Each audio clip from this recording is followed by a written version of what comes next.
Hello, this is Carson Cook, your CSO Pro, and welcome to the channel. Don't forget to hit the subscribe button and turn on the notification bell so that you won't miss any of our future uploads. Enjoy the video. Hello, good morning or afternoon, wherever you are out there. Welcome back to the CSO Pro. Again, my name is Carson Cook, and today what we're going to be talking about, very important topic, guys, especially for inside sales, people that do a lot of work over the phone, is going to be follow-up. Now, it sounds like a pretty simple task or pretty simple topic in your line of things to do that your president, your national accounts director, or your company gives you that you need to work with, especially with inside sales, or whether you're recruiting or whatever you're doing within your sales career. Following up is extremely important. And the reason why it's important is because there's a lot of lost opportunities from people that don't like to follow up or they don't follow up. Younger sales professionals, older sales professionals, this is probably one of the least favorite things to do, is to follow up with past clients, just because of that fire is not there within that first or second or third meeting. But those points of contact are extremely important. Now, in our industry, guys, what we try and do is we try and go for the same day close. We try and go for the building up the opportunity as fast as physically possible, and then following up later. We don't like the follow-up. We do follow up, guys. We love the follow-up, and we do get deals off that, but we want to shoot for the same day close. Our mentality in our brain should be that we always want to go for that same day close. We want to focus on hitting every point, getting everything, and every part of communication laid down and everything agreed upon as fast as physically possible. And you'll notice that the top performers are the ones that can get those deals shortened in a very short period of time. They can conduct the whole process faster than most people. The top one, the top two, and the top three people that get to 30, 50, 100 deals a month, or in your industry it might be 5 deals a month, or 3 deals a month, or 10 deals a month. The top performers will always have a way of doing the steps of the sale very quickly, and they have a very consistent way of follow-up. They have something that's very good. Now, for example, following up, guys, we're going to talk about how do we follow up. The first thing that we're going to talk about is consistency is key. Consistency is very, very, very important. We're also going to talk about the conversation item, something that a little tip or trick that most people don't use. And then we're going to also talk about ABC and reminding your client, of the time that you spent, because this is an interaction, it is communication. Sometimes clients, like I said, you're probably not their most important thing on their list. You're not at the top of their list. You're not the thing that they're looking at the most, but you need to remind them that you are a person too. You're an individual, you're a sales professional, and your time is also very valuable. And a lot of people miss out on this, and there's a certain way to do it. You always need to be closing, but it's going to help build a sense of urgency and move the follow-up through. Now, consistency, follow-up, you need to remain consistent.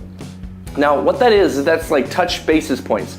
The more you call someone with in a relevant period of time, you don't want to bother them. You don't want to push them or sound like you're pushing them, but you want to be perfect. You want to use different forms of communication. You might want to send them a call this day, then send them an email reminder that day, then send them a text message the next day, then pop on the phone with them the fourth day. Whatever you need to do, but you need to remain consistent. And how we talk about this to our younger sales professionals is that you just have to do it, just like Nike, right? That's the slogan, just do it, right? Just get off your butt and do it. You've got to follow up. You've got to keep a list. You've got to keep a record. And you have to consistently follow up with every single contact and opportunity. So then that way, you don't feel like, there's missed leads. The worst thing to a sales professional is missed leads, or not being able to know that if you could have closed that deal or having it closed by someone else. The next thing that we need to talk about, guys, is going to be the conversation item. Now, this is another tip or trick that a lot of people don't do in inside sales. They kind of forget about this. They do it usually when we're prospecting, we come out, but it's like the conversation piece in your living room, the weird piece of furniture that you bought for a purpose. It's called a conversation item or a conversation piece, because when your friends come over, they go, what the hell is that? What is this thing? Oh, that's a thing we bought and whatever, right? It starts a conversation. That's the whole point. Well, in inside sales, especially when you follow up, this is a great way, guys, to remind that person, a quick way to build up rapport of the conversation you previously had.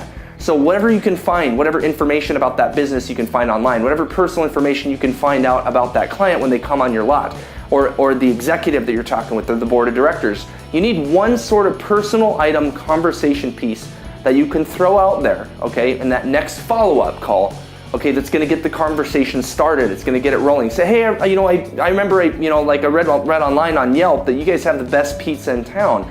Actually, one comment by John, he said he came in and bought, 5 slices for this, and then you guys have a program where you give 1 slice away to the homeless. How did you think about that program? That's a conversation item. That's a conversation piece What board of directors? You look up something on LinkedIn about the director, and you find out from Facebook that that he's very passionate about skiing and fishing. And when you come into the board meeting, you might have a hat on that's from that same place, and you say, "Hey guys, I'm sorry, I just got done skiing," or whatever that conversation item is. Guys, you need to obtain that to for your audience. It's a very important thing. Same thing when you follow up. If you go to a business, okay, the conversation item could be that you go to a dentist's office, and now you're selling medical and dental supplies. Once you go there, you see that they have a bunch of trophies on the wall for, or a picture of a nice car that he has, or that she has, or a picture of, barbecues, like a barbecue tournament, like they like the barbecue on the weekends. Keep that item in your head. Write that in your notes. Anything in your CRM for follow-up, you're going to use that conversation. Hey, do you remember me? I came in, I made a comment about your barbecue and da-da-da-da. This is going to get the conversation flowing. This is a very, very important thing for follow-up, guys, is getting that conversation piece. And then another thing that we fail to do is sometimes we're actually too nice. If you call a client 3 or 4 times and they still don't remember you, or they don't recall the conversation, you are doing something wrong. We're not doing something right. We've got to be able to remind our prospect. That's where the conversation piece comes in. It gives that communication to the client. It actually helps them remember every follow-up call, but every follow-up call, even though, hey, I'm just checking in, needs to still be moving towards that sense of the urgency. So putting in something from the company, saying that the company is making you do something, kind of takes that weight off your shoulders. So in every follow-up call, we say, hey, my boss or my national accounts director or the company's actually looking to, move this around and do this. So I kind of need to know if you're still on the market, if you're still non-intrusive closing question. Are you still in the market? Are you still interested in working with me? I talked about the barbecue thing and da-da-da. If we can still have that solution, when can I come by and see you? Obviously moving it down that pipeline, guys. It's obviously going to be, informal communication moved all the way to formal. And the best formal face-to-face, best communication you're going to get is face-to-face. Okay, no matter what you're selling, it's always going to be face-to-face. Inside sales, guys, the best thing you're going to get is the longer conversation on the phone. Right? After a couple phone calls with rapport, now they feel like they know you build that rapport on the phone, and you do it quickly. But you always have to remind them, guys, of your time. Remind them, say, hey, I've called you, look up in your CRM or look up in your notes, I've called you about 3 or 4 times now, and I just need to know this, and are we still in the, and tell them the truth. Say, I don't want to feel like I'm bothering you. I need you, to understand that our time is valuable. I'm not saying that your time's not valuable. Your time's also very valuable, but I need to know if we're making the right decision, we're moving down the right path.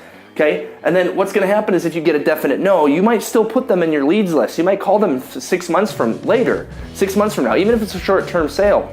Okay, say, hey, it's been five or 6 months, but you need to follow up. Okay, now I remember one of the, believe it or not, one of the services that we have today, guys, in our call center is from a company named Dynamic Interactive, and it's a call tool that we have. And the reason we have this is because one of their sales professionals, and I'll throw it out there, his name is actually James. Not going to name his last name, but he called me consistently for 5 years.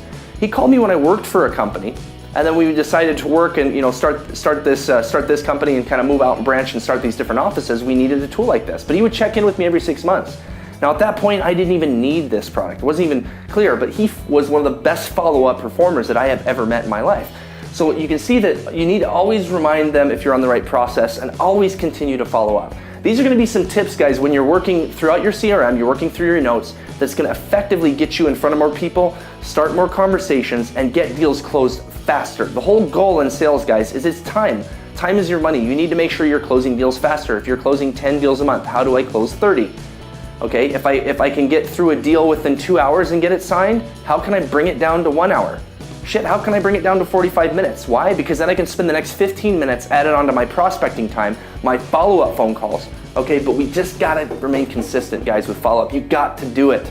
That's the biggest thing. If you're not happy with your numbers, you're not happy with your performance, you're not happy with your paycheck, follow up, prospect, get as many opportunities through the door as possible, and please remain consistent. Put in some stuff, guys, that's gonna help you remain consistent with your follow-up. If you need a CRM, get a CRM. If you need this, you need that, whatever you need to help remind you to follow up. When those leads start piling up, you need something that's gonna hit you. Boom, boom, boom, boom. I need to make these calls, need to make these calls, need to make these calls. Bust through that list. All right, thanks a lot for joining us, guys, and we'll see you again.